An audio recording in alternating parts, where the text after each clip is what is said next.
N'hésitez pas à liker la vidéo si elle vous plaît et si vous êtes nouveau sur la chaîne, n'oubliez pas de vous abonner et d'activer la notification pour ne rater aucune de nos prochaines vidéos. Allez, on commence. Bonjour à tous. Alors dans la vidéo d'aujourd'hui, nous allons parler de l'Ukraine. C'est une prophétie ou un avertissement prophétique qui vient du pasteur Ian Lovo du Zimbabwe. Vous l'avez déjà vu, c'est quelqu'un qui est crédible et qui est un intercesseur. Alors l'Ukraine, on en entend beaucoup parler dans les journaux, dans les médias, et les médias occidentaux sont parfois bien biaisés. Et ce qu'on entend dans les médias occidentaux n'est pas forcément la réalité du terrain. Et nous commençons à nous en rendre compte et nous savons que tout ce qui vient des médias n'est pas forcément la vérité. Il y a de la propagande, surtout dans des temps de guerre. Nous devons continuer à prier pour les Ukrainiens, pour les dirigeants aussi, les Russes, les Ukrainiens, et ainsi de suite, parce que ça peut s'empirer avant que ça se calme. Et justement, l'homme de Dieu ici présente ce que Dieu l'a montré. Alors je vais vous demander d'écouter avec attention et vraiment si vous êtes des gens de prière, de prier, de prendre le temps de prier pour l'Ukraine. Ce qui risque d'arriver, si rien n'est fait très rapidement, pourrait être très grave et coûter encore plus de vie. Prions pour que les forces qui sont en jeu se calment et suivez vraiment les recommandations du pasteur et regardez jusqu'au bout, ça vaut le coup. Il y a toujours des choses à apprendre au-delà de la prophétie elle-même. Il y a toujours beaucoup de choses à apprendre sur la manière que Dieu voit les choses, qui est bien différente de la nôtre. Aussi, vous allez voir que nous sommes dans l'âge de la désinformation, comme plusieurs l'ont déjà dit. Et ça, c'est un cas, c'est une preuve en soi que la vérité est ailleurs. De nos jours, la vérité est rarement dans les médias. Et nous allons voir en quoi. Alors nous allons aller dans la vidéo et vous souhaiter bon visionnage. Vous pouvez désormais soutenir la chaîne via PayPal ou en nous achetant un café. Les détails sont dans la description. Partagez vos rêves, vos expériences de mort imminente, vos expériences spirituelles à l'adresse ci-dessous visiontransformation.info@gmail.com. Nous connaissons en partie, nous prophétisons en partie. Donc plus nous en savons et mieux nous marchons. Second message a une invitation aux intercesseurs. Alléluia. Une tempête violente en Ukraine, une vision. Une tempête violente en Ukraine, une vision. J'ai vu des nuages orageux se rassembler sur l'Ukraine et j'ai vu une tempête dans une vision. La nouvelle offensive que la Russie prévoit de lancer contre l'Ukraine sera très terrible pour les gens ordinaires. Comme je l'ai dit dans le passé, à moins que la Russie n'obtienne ses garanties de paix, cette guerre ne prendra pas fin. Nos devoirs d'intercesseurs désignés et habilités par Dieu en cette saison est de prier pour les principaux protagonistes de ce conflit, et surtout les États-Unis et ses alliés et la Russie, qu'ils arrivent à un terrain neutre de la table de négociation.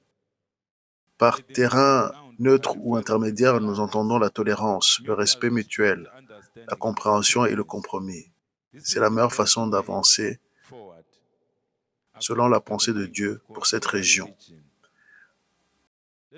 Jeûnons et prions pour la Russie et l'Ukraine du 16 février au 27 février 2023. Nous étendons évidemment cette invitation de l'Esprit de Dieu à ceux qui ont le cœur bien disposé. Pendant la même période, nous prierons aussi pour la paix en Asie du Sud-Est, en Chine orientale, en particulier à Taïwan, afin que le conflit, la tension entre la Chine et Taïwan n'éclate pas en conflit ouvert. Parce qu'il y a une menace qu'il éclate en conflit ouvert. Que ça éclate en conflit ouvert. Je vais donc lire le message pour la dernière fois, avant que nous nous levions et que je prie pour les personnes ayant des besoins. Le titre de la vision est Une tempête féroce en Ukraine, une vision. Une tempête féroce en Ukraine, une vision. J'ai vu des nuages orageux s'amasser sur l'Ukraine et j'ai vu une tempête dans une vision. La nouvelle offensive contre l'Ukraine sera très terrible pour les gens ordinaires. En fait, selon ce que j'ai vu dans la vision, il apparaîtra avoir un effet dévastateur, 2 fois plus dévastateur que celui de la première offensive, par rapport à la première offensive donc. Cette fois-ci, ils prévoient de finir ce qu'ils ont commencé l'année dernière. Vous pouvez déjà imaginer ce que cela veut dire pour les gens de vie ordinaire. Il y a des gens que le président de la Russie a essayé de retenir dans son gouvernement, dans le gouvernement de la Russie, qu'il accuse maintenant d'être trop mou. Je sais que la plupart des gens qui écoutent CNN, qui pensent que le président est dur, il y a des gens qui sont plus durs que le président russe, qui disent « Regardez, notre nation a été humiliée à cause de votre mollesse. Nous avons été humiliés. Nous avons perdu beaucoup de nos garçons et de nos filles parce que nous sommes mous. Alors maintenant, avec ce qu'il prévoit, il prévoit de déchaîner une tempête que nous n'avons jamais vue pour ceux qui étaient vivants pendant la Seconde Guerre mondiale. Ce qu'il prévoit, la destruction qu'il prévoit de déchaîner, ça leur rappellera la Seconde Guerre mondiale. Il y a très peu de gens qui sont vivants et qui étaient vivants pendant la Seconde Guerre mondiale. Alors j'ai vu une tempête, vous savez, une tempête, une pluie d'orage qui a du vent. Un ouragan, vous savez un ouragan? J'ai vu un ouragan venir sur la carte de l'Ukraine, du nord et de l'est. Un ouragan très violent. Une tempête avec beaucoup de poussière, de vent et de pluie. C'est ce que j'ai vu dans une vision. J'ai pensé qu'il s'agissait d'un ouragan ou d'une catastrophe naturelle. J'ai supplié Dieu dans l'esprit pour dire, ces gens subissent une catastrophe naturelle alors qu'ils sont détruits, bombardés par la Russie. De temps en temps, l'Esprit de Dieu a dit non, tu interprètes mal cette tempête que tu vois. C'est la nouvelle offensive que les Russes préparent. Elle sera comme une tempête. Dans cette nouvelle offensive, ils veulent prouver au monde entier que l'Ukraine est une plus petite nation que eux. Donc, dans cette nouvelle offensive, ils prévoient de raser la capitale de l'Ukraine. C'est, vous savez, une tempête. Je pense que lorsqu'elle se déplace, elle rase tout. J'ai vu des bâtiments massifs, après que la tempête russe soit passée, complètement rasés et réduits en ruines, comme s'il y avait eu un tremblement de terre. Vous avez vu le tremblement de terre en Turquie? C'est ce que j'ai vu dans une vision parce que nous jeûnons depuis pour le Kenya, mais le Saint-Esprit a dit qu'à partir de jeudi, nous devons commencer à jeûner parce que des milliers de personnes vont mourir. Beaucoup seront pris au dépourvu. Il y aura des missiles et une offensive terrestre comme nous n'avons jamais vu. C'est ce qu'ils planifient maintenant. Ils planifient de lancer tout ce qu'ils peuvent lancer pour créer une zone tampon dans cette région, pour que les Américains et les autres personnes n'empiètent pas sur cette région. C'est ce qu'ils ont planifié. Et ils ont le plan A. Le plan A est déjà passé. C'était l'offensive la plus douce selon leur estimation que vous avez observée. Le plan B sera plus court parce qu'il y aura trop de destruction. En fait, j'ai commencé à voir des gens des Nations Unies, des gens de l'Union africaine, partout dans le monde, appelés à des pourparlers, partout, appelés à des pourparlers. Ils ont été appelés à des pourparlers. Même les pays africains ont lancé des appels à des pourparlers. Les pays européens, partout. L'ONU a appelé à des pourparlers à cause de la destruction que j'ai vue dans la vision. À cause de la quoi? Oui. Vous réalisez que l'année dernière, je n'ai jamais dit que nous devions jeûner. Mais cette fois-ci, ce que j'ai vu cette capitale aplatie, comme si elle était bombardée par un tapis, complètement aplatie, comme ce qu'ils ont fait à Mariupol. C'est ce que j'ai vu. Et quand j'ai vu les ruines, l'Esprit de Dieu a dit, c'est la tempête que tu as vue. Dis à tes frères et sœurs que vous devez jeûner et arrêter de regarder CNN et la BBC et commencer à jeûner. Vous êtes des intercesseurs. Vous n'êtes pas des commentateurs ou analystes politiques. Je vous ai placés sur la terre comme le sel de la terre. Je vous ai placé sur terre comme la lumière du monde. Alors que vous ayez jeûné ou non, si vous êtes un intercesseur, vous vous connaissez. Je ne parle pas aux personnes qui ne sont pas des intercesseurs. Je ne parle pas aux théologiens ou aux critiques. Je parle à des gens qui sont des intercesseurs. Ils se connaissent eux-mêmes. C'est un appel à la guerre. Parce que ce qui est sur le point d'être lâché sur cette nation, c'est comme rien de ce que vous avez vu depuis que vous avez entendu parler de guerre.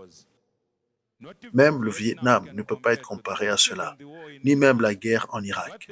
Ce qu'ils prévoient de lâcher sur cette terre, certains de ces endroits seront inutilisables jusqu'à ce que notre génération ait disparu. Ils prévoient, dans leur plan B, si les étrangers commencent à leur résister, ils prévoient de lâcher des armes comme on n'en a jamais vu auparavant pour polluer toute cette zone. La décision qui a été prise au plus haut niveau en Russie est que si nous ne pouvons pas avoir l'Ukraine, et ils ne veulent même pas avoir l'Ukraine, ils veulent juste une région tampon où aucun étranger ne pourra jouer dans cette région. Ils veulent créer une région tampon pour se protéger. Donc le raisonnement au plus haut niveau, si nous ne pouvons pas avoir ce que, et là j'utilise maintenant la parabole d'un champ, si nous ne pouvons pas avoir ce champ, nous allons l'empoisonner et personne ne pourra rien nous faire. Nous préférons mourir plutôt que de les laisser avoir ça. C'est ce qu'ils ont décidé. C'est pourquoi je le dis par le Saint-Esprit, que ceux qui rêvent de la victoire de l'Ukraine, cela signifie qu'ils veulent que plusieurs millions de personnes meurent là-bas. Parce que cette guerre est une de plus que la Russie ne perdra pas. C'est une guerre que la Russie ne va pas quoi perdre. Ils ne la perdront pas. Prenez-le de moi. Je parle depuis le lieu secret de la prière. J'ai passé de nombreuses semaines, de nombreux mois à pleurer pour ces gens. Il fut un temps où je pleurais. Parfois, vous me verrez arriver ici sans voix. Vous vous demandez où est passée ma voix. Peut-être penserez-vous que j'avais la grippe. Je passais mon temps à gémir dans l'esprit. Je gémissais pour différentes choses. Il y a eu des mois où je gémissais par manque de compréhension parce que je recevais des informations de CNN, de la BBC et de tous ces médias occidentaux. Et je disais, Dieu, comment peux-tu laisser les Russes détruire des innocents comme ça? Et alors Dieu m'a dit, non, tu vois la situation du travers. Les gens que tu penses qui ont causé le tort aux autres sont en fait ceux qui ont reçu le tort des autres. Tu ne vois pas la situation correctement. Alors Dieu m'a rappelé la vision qu'il m'avait montrée des années auparavant d'un ours qui était provoqué par un animal plus petit. Vous pouvez retourner dans nos archives. Et parce que la douleur était provoquée par un animal plus petit, il a commencé à le déchirer en morceaux. Si nous ne prions pas en tant qu'intercesseurs, cet animal a été déchiqueté en petits morceaux. Il n'est pas resté vivant. Il a été déchiré en petits morceaux par l'ours. Et à cause des prophéties de la Bible, les anges de Dieu qui sont stationnés en Europe et dans différentes parties de la terre, ils ne permettront pas que la Russie soit détruite. Il y a des écritures qui doivent être accomplies, qui impliquent la Russie et d'autres pays de l'hémisphère oriental, qui impliquent la Russie et la Terre Sainte. Donc personne ne sera autorisé par Dieu à vous faire quoi que ce soit pour démembrer ou détruire la Russie. Cela n'arrivera pas. Cela n'arrivera pas dans cette vie. Cela n'arrivera pas dans la vie d'une autre personne. Croyez-moi, mes frères et sœurs, nous devons prier en tant qu'intercesseurs, parce que si l'Ukraine est complètement détruite, d'ici là, tous ces pays occidentaux qui combattent la Russie en Ukraine auront perdu tellement d'argent et le monde entier entrera en récession. il y aura de très sérieux problèmes, globalement. Nous serons tous affectés d'une manière ou d'une autre. Vous avez vu quand nous avons eu des pénuries de carburant, que les prix du carburant ont commencé à augmenter à cause de ce qui se passe là-bas. Pire arrivera si nous ne prions pas. Nous devons jeûner. Cette fois-ci, nous devrons jeûner. Si vous êtes un intercesseur, vous savez quoi faire. Du 16 au 27. La mention de ces dates par l'Esprit de Dieu signifie qu'il prévoit de faire quelque chose dans cette fourchette de temps. Donc, les intercesseurs ne doivent pas être trouvés endormis. Vous avez vu quand nous avons mentionné ces dates au Kenya, vous avez vu comment les événements ont commencé à se produire. Les choses ont commencé à accélérer. Mais la tension a été arrêtée. Et elle est toujours arrêtée. Nous continuons à prier pour le Kenya. Mais la situation qui est plus urgente que celle du Kenya est la situation entre la Russie et l'Ukraine. Alors, levons-nous et prions. Père, nous levons nos mains en tant qu'intercesseurs. Nous plaidons devant toi en tant que le Dieu de toute chair, que tu puisses montrer ta miséricorde dans cette situation entre la Russie et l'Ukraine. Tous les pays qui sont impliqués dans la perpétuation et la fermentation de cette guerre. Nous disons, Père, que tu les laisses, que tu puisses libérer la raison dans leur esprit. Toutes les personnes qui se rassemblent dans différentes parties pour aller de l'avant dans cette guerre. Nous disons que la lumière soit. Nous nous tenons en tant qu'intercesseurs au nom puissant de Jésus-Christ. Et nous implorons le sang de Jésus-Christ sur la Russie qui se sent menacée, sur l'Ukraine qui est bombardée par des tapis de bombes, qui porte la marque de la guerre depuis le 24 février 2022. Nous implorons la miséricorde de Jésus-Christ. Nous disons le sang de Jésus-Christ. Nous disons la miséricorde de Jésus-Christ. Nous implorons la miséricorde de Jésus-Christ. Nous implorons la miséricorde de Dieu sur l'Ukraine. Sur l'Ukraine. Nous implorons le sang de Jésus-Christ. Père, alors que nous entrons dans une période de jeûne, du 16 de ce mois au 27 de ce mois, nous te demandons de nous joindre et de déployer tes anges pour protéger chaque intercesseur qui va prier en cette saison. Parce que nous savons que le diable veut que nous sombrions dans le sommeil pour qu'il puisse récolter des millions de vies innocentes. Mais nous nous tenons en tant qu'intercesseurs. Nous disons, puisses-tu nous oindre en cette saison? Puisses-tu nous oindre à un moment tel que celui-ci? Puisses-tu nous oindre pour occuper notre propre domaine en tant qu'intercesseurs? Puisses-tu nous oindre pour ignorer la faim, pour ignorer la douleur de la faim et pour jeûner pour la situation qui prévaut en Ukraine? Nous implorons le sang de Jésus-Christ. Nous levons la main droite. Et dans la mesure où tu nous as créés à ton image, nous déclarons que dans la main droite de Dieu, il y a la puissance. Dans la main droite de Dieu, il y a la solution. Dans la main droite de Dieu, il y a la guérison des relations. Nous prenons soin que ces nations, frères et sœurs, que la paix règne entre elles. Que la paix soit trouvée entre elles, au nom puissant de Jésus-Christ. Nous te remercions, Seigneur. Nous te remercions, Seigneur. Au nom puissant de Jésus-Christ, nous prions. Amen. Alléluia. Alléluia. Parce que je sais que certaines personnes, laissez-moi confesser, il fut un temps où je ne comprenais pas cette situation, selon la façon dont Dieu la comprend ou la voit. Quand je priais pour que Poutine soit enlevé, en disant que ce Poutine, s'il n'y avait pas ce Poutine, il n'y aurait pas de guerre en Ukraine. Dieu a dit que si je leur permettais d'écarter Poutine, vous auriez 100 fois plus de Poutine que celui qui aurait été écarté. Et ce 100 fois plus de Poutine dira que nous voulons que l'Ukraine adhère à nos demandes.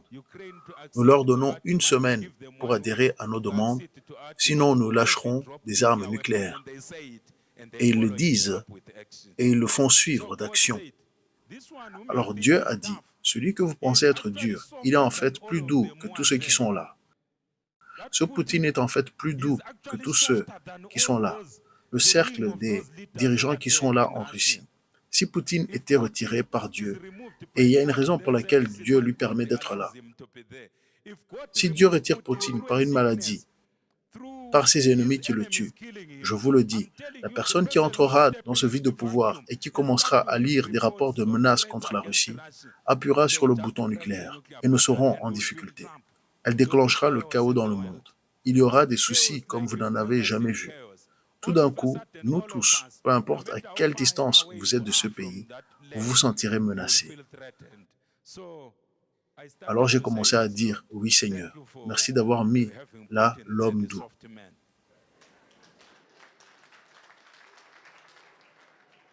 Je sais qu'il a l'air dur pour vous, jusqu'à ce que Dieu vous permette et vous accorde ce pourquoi vous priez. Vous devez remercier Dieu qui n'accorde pas certaines de vos pétitions que vous lui demandez sans révélation ou compréhension. Croyez-moi, Poutine est très doux. Dieu m'a dit dans la prière et dans le lieu secret que la Russie a des armes, pas des armes nucléaires, certaines armes très dangereuses, que si elles sont larguées, là, la guerre sera terminée en moins d'une semaine. Elle sera terminée. Certaines armes, mais le leader là a dit non, nous ne pouvons pas les utiliser. Nous ne pouvons pas utiliser cela. Ces gens sont nos cousins. N'utilisons pas ça. Pensons-les un peu jusqu'à ce qu'ils comprennent qu'ils sont nos cousins. Ils ne devraient pas cousiner et fraterniser les étrangers. À suivre la prochaine fois. Comme promis, il y a beaucoup de leçons à apprendre dans ce message, au-delà de la partie prophétique, par rapport à la manière de prier, les raisons de jeûner, et tant de leçons à tirer de ce moment de partage du pasteur Ian Glovu. Je vous invite à commenter ce que vous en pensez, si Dieu vous a révélé aussi des choses différentes sur l'Ukraine et la Russie, si Dieu aussi vous a montré des conséquences néfastes qui pourraient arriver par rapport à l'Europe ou au monde dans ce conflit actuellement médiatisé sous forme de propagande majoritairement. Il est difficile de trouver des bonnes informations, mais si Dieu vous révèle des choses, ça vaut le coup de les partager, alors n'hésitez pas à envoyer vos rêves, vos visions et ce que l'Esprit de Dieu vous dit dans des temps de prière, dans le lieu secret. Vous voyez ici, il faut entrer dans le lieu secret pour avoir ce genre de choses. Et nous devons nous y efforcer. Vous avez entendu dans la prière, il a dit que le jeûne, il y a même les douleurs du jeûne. Donc ce n'est pas un exercice facile, mais lorsqu'il s'agit de prier pour les vies, ça vaut le coup de prendre au moins peut-être une journée par semaine pour jeûner et prier. Bien sûr, vous pouvez prendre beaucoup plus que quelques minutes. Ce n'est pas pour dire qu'il faut prendre peu de minutes pour prier, mais si vous n'avez jamais jeûné, si vous n'avez jamais pris des temps de prière, commencez doucement et l'Esprit de Dieu vous conduira. Donc, prenez quelques minutes ou prenez plusieurs heures selon vos capacités, mais l'essentiel, c'est de commencer et de prendre cette habitude-là. Se consacrer à Dieu pour prier, pour préserver la vie. Nous sommes le sel et la lumière aussi. Et nous sommes appelés justement à préserver la saveur de l'humanité, ce qui est bon dans l'humanité, ce qui est agréable dans l'humanité. Et nous sommes la lumière, nous sommes appelés à amener la vérité. Alors si vous vous sentez concerné, si vous êtes intercesseur, voilà, vous avez du pain sur la planche, nous avons du pain sur la planche, jeûnez comme vous pouvez. Nous vous recommandons simplement de prendre des temps de prière pour cette situation qui peut nous affecter tous dans le monde entier. Et ça nous affecte déjà. Voilà. Donc n'hésitez pas à commenter, n'hésitez pas à vous abonner et à partager cette vidéo à toutes les personnes qui pourraient s'y intéresser. Et nous vous disons à bientôt pour une prochaine vidéo.